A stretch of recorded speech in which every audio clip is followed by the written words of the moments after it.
how to find all comments you've made on TikTok. Hello everyone, welcome back to our channel. In today's video, I'm going to show you how you can find all the comments that you have ever made on TikTok. It's super easy, so let's get started. First, make sure you have your TikTok app installed.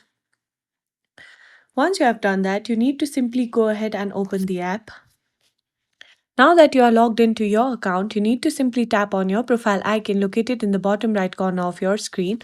Once you are here, you need to click on the three dots or the three lines located in the top right corner in order to access to your settings.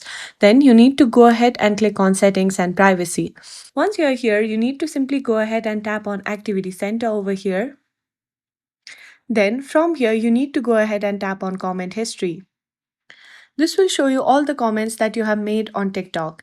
And there you have it. You can now easily find all your comments on TikTok. If this video helped you, please comment below and let us know in the comment section which part you like the most. Thanks for watching. Don't forget to subscribe to our channel and I'll see you in the next video.